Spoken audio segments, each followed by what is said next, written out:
Hey everybody, welcome back to the first episode of Total Extreme Wrestling 2016 on my new enhanced PC.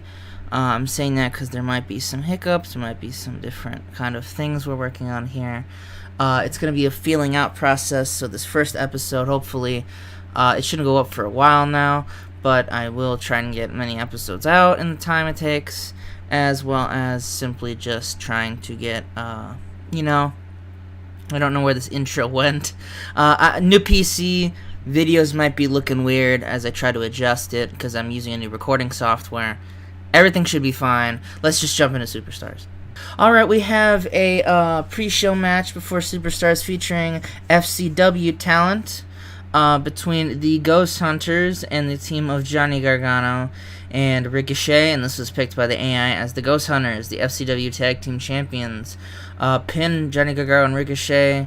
Actually, they don't pin. Leo Kruger makes Johnny Gargano tap out to an unknown move. Some of the moves, some of the wrestlers could use a little bit getting over. 29s, 25s. Johnny Gargano with a 31. That's pretty good, actually, all things considered. But we open the show with Christian talking about, he pretty much, all he really says is that on SmackDown, he pretty much just hypes up John Cena, the match with John Cena, saying, he highlights his career. I've had some great moments with Edge. I had multiple World Heavyweight Championship wins, some not as I wanted to. But, this last one has been great, and I can't wait to add another one as I put an end to the reign of terror that John Cena has been having over SmackDown, and I set the right the wrongs, eat the rainbow, fuck a unicorn, all that shit. But, pretty much just hyping up the match, Superstars promo, so nothing really too fancy written out. And wow, this got way better than I thought it would. Ooh, this is, this kind of says how both teams have come along, and I can fully say that I am pretty proud of how they've come out. Like, the American Wolves are great because of the excellent chemistry, but all things considered, how Tyler Breeze and Cole Cabana have kind of risen in the past few weeks. I just wanted to get some more tag teams over, so I was like, oh, I'll just have these two guys wrestle on Superstars. It's like, an A show, but, a B show will be fine. But, damn, And plus, the match was probably, there's a bunch of other stuff, like, capped for time and stuff like that. Was it capped for time? I don't think so, actually. Maybe because they're not as over. You'd lose that. I'm not too smart on that. But anyway, Second City Selfies beat the American Wolves when Cole Cabana hits the beauty shot into a Colt 45 onto Davey Richards for the win. Cole Cabana with the 63, Tyler Breeze with the 58, Eddie Edwards 68, Davey Richards 72. Like I said, usually, like, if they were to be solo, they would kind of be, screwed. But the American Wolves on their own are pretty damn good. Together are pretty damn good. Next, we have The Miz coming out, and The Miz pretty much, his whole promo for Superstars, pretty short one, is just all about Steve Austin. He's saying Steve Austin screwed him out of a payday. He's the most must-see WWE superstar. He should be main eventing Over the Limit, let alone having a match against peons like Randy Orton and CM Punk. He should be the one wrestling Kofi. And he drops another destiny bomb where he says, Austin, you have no idea what's going on, but it's my destiny to win the World Heavyweight, the WWE Championship. I'm sorry for tongue twister. And there's nothing you can do or any of these people can do to stop me. Drops the mic, walks away. Kind of, I guess, new catchphrase, new catchphrase maybe. I doubt it, but, see how that goes out. And then we have a decent match between Alberto Del Rio and Alex Riley. No storyline heat, just kind of 17 minutes of action between two pretty good workers. And Alberto Del Rio hits that step-up enziguri, and he defeats Alex Riley in 7 minutes 43 seconds. So pretty decent match for Alberto. We then have a generic promo in which AJ Lee is out. AJ Lee is pretty much talking about how, she's mostly been focusing on the Beth Phoenix situation, but the women's division as a whole, I think it's time for them to step their game up. AJ tells him, the champ is here, blah, blah, blah, all that kind of stuff. Just a generic promo, hyping up the fact that she's the champion and she wants someone to come out. And then we have a 10-man tag team match in which we have the face team of Yujiro, Takahashi, InZayn, and the Hart Dynasty taking on Dean Ambrose, The Shield, and the Kings of Wrestling. And all comes to a head for the faces when the Tokyo Pimp is able to defeat Roman Reigns by pinfall with a diving headbutt. So pretty good stuff for them. Pretty good stuff. Yeah, and we end the show like that. Let's see. 80, there wasn't enough women. But, you know, ADB is an ADB, whatever. We didn't lose any pop, so I guess that's the main thing. Pretty lackluster superstars, but superstars is the B show. I like throwing it as the thing on I might change it to where it comes after SmackDown, once I'm able to get the A show status over with. Or I could just do that soon. I'll decide, after Over the Limit. But yeah, no, let's jump right into the actual main show of SmackDown.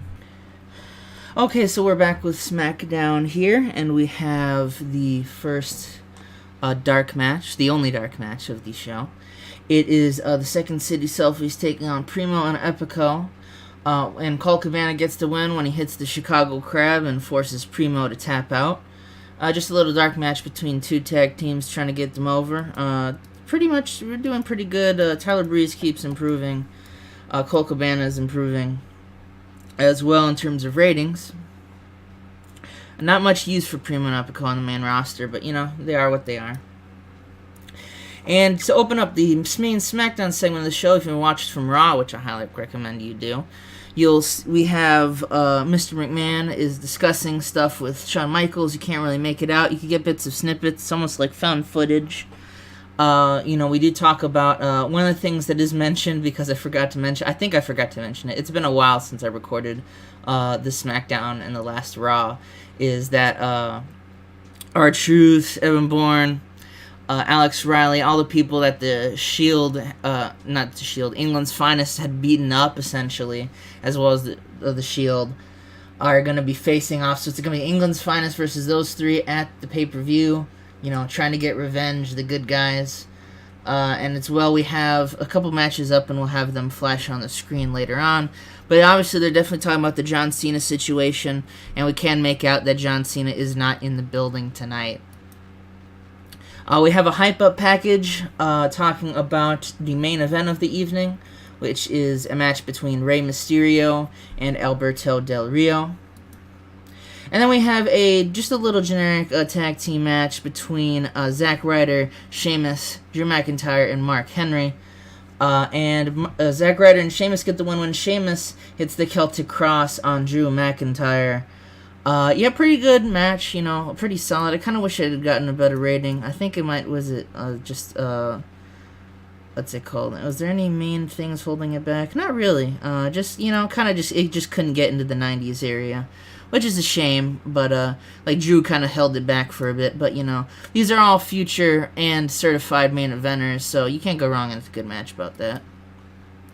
And next we have a little segment, and we have Christian. Christian he's going to give a speech, he's going to address the crowd, as technically the main event, but, you know, the main event wrestling is what that was. And Christian is seen preparing to give the address to the crowd. He's walking down a hall, like you do in WWE, when he catches sight of an old friend. We pan to see Goldust, who gives a small smile to his old friend. Goldust saying, "I'm looking forward to hearing what you have to say, Christian. Believe me, whatever happens, I know you'll be ready." Christian says, "I know, Dustin. You got your hands full too, though. Ryback and the Intercontinental title. I know you can do it. A lot of young guys have come through the past few months. Seems us guys are getting left out to dry." Goldust says, "You could say that it's no company for old men." Christian sighs, smiling, and walks away from a grinning Goldust, with Christian just going, that was awful. That was just an awful pun. So just kind of hyping up that, you know, Goldust's not in action, thankfully, but he does have to focus on his match with Ryback for the Intercontinental title at the pay-per-view, that rematch. And we have a little hype video segmenting. It's a 6-man tag with, if you remember, Austin Aries and Dean Ambrose certified to get into an NXT title match at the pay-per-view. And this match, whoever wins, the team that wins the 6-man tag is going to be in the match, going to be pretty much fill out the rest. It's a 6-pack challenge. They're going to fill out the rest. Well, if you win, you're in the match. So the teams are going to be Derek Bateman and Miami Vice's Trent Beretta, Roderick Strong, versus the team of Heath Slater, Jinder Mahal, and Justin Gabriel. And the match does a 61, you know, a pretty good match.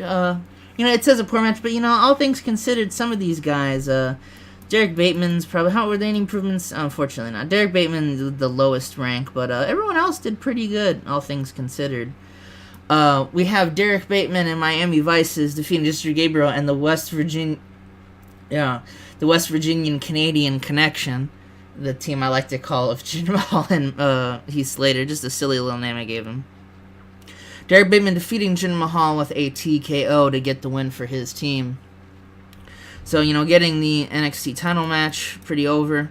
So it's going to be Derek Bateman, Trent Beretta, Roderick Strong, Austin Aries, Dean Ambrose, and Xavier Woods for the NXT title at the pay-per-view. It sounds like a good six-pack challenge. I cannot talk today. And then we have, to cool the crown off, we have women's action between Madison Lane and Katie Lee, with Madison Lane getting the win with a raindrop. Or should say a lane drop, but that wouldn't make too much sense. I like to think we call it the raindrop, and all the fans are like, then why not just call her Madison Rain? And then McMahon's like, damn it, no, we can't do that. But, I got the crown deck a little bit, but that's kind of the point of it. But, and then we have pretty much, I don't really know what to say about this promo, but it's pretty much Madison Lane just hypes herself up. I thought about putting AJ on there, but it's pretty much just been the AJ show for the women's division. So just trying to show that there are other women that do indeed exist in the division. So what can you do? But yeah, no, good promo. A 100 A-star for Madison Lane. Madison Lane cuts awesome promos. And then we have, they were supposed to be on the screen. Well, only one of them was. So a passionate Christian enters the ring. So just imagine Christian's in the ring. To a massive ovation. Seems the whole world is on his side as he makes his entrance and begins to speak. He says, I started my career in 1994. That's almost 2 decades ago. I know the definition of putting in hard work. Now, if you were watching, you might have seen that I mentioned the amount of young talent that's been on display recently. Don't get it twisted. I want to give the spotlight to the young talent, guys like the NXT division, the new tag teams, the new mid-card talent, but I'll be damned if a guy like John Cena can sit at the top and make SmackDown a place where you have to constantly look over your shoulder, a place where you got to make sure you're not being screwed or beaten up by some punk nerd that used to come out in bright purple shirts. I busted my ass off to get the career I've gotten, and I've been given 3 opportunities to win the World Heavyweight Championship, let alone actually pull it off has been great. My career spanned, I was with Edge, with Edge and Christian. I was on my own. I've teamed with Jericho. I've won multiple Intercontinental Championships, multiple tag team title reigns.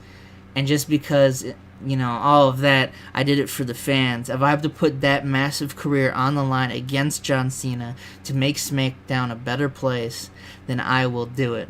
And he drops the mic until we end the show. And then we have this actually got in a different order, but I'll take it. In About the Head, Great Wrestling Good Heat, our main event, Alberto Del Rio is managed to defeat Rey Mysterio in 18 minutes 14 with a shining enziguri. During the match, we also had Kevin Nash come out, try to distract Alberto, but it's not good enough. Alberto still getting the win on his good friend Rey. This feud obviously still going in. I thought about putting something on the pay-per-view, but I just didn't. I didn't feel it was really worthy this pay-per-view. Plus, the pay-per-view is already kind of stacked with a lot of stuff. For being Over the Limit, like the secondary aftermath of WrestleMania, I do like how the card is being stacked. But let's end the show and see what the rating we got. 93A, pretty good with that. I've been experimenting with putting some more riskier matches, riskier angles. Well, I finally realized with minor and major angles that I can do that, and not get them over. Or I can get them over without it affecting the show. So that's, good. But, still, everything all said and done, pretty good. But I cannot wait to hit Over the Limit. I'm super excited. This video is going to be different from the last video. I know I said it's different recording-wise. I changed the style up again. I'm using new recording software, so I'm experimenting. But hopefully, all things considered, we can have everything go good. And hopefully it looks good, too. If not, well, screw it, I already recorded it. But I will see you guys for Over the Limit 2013.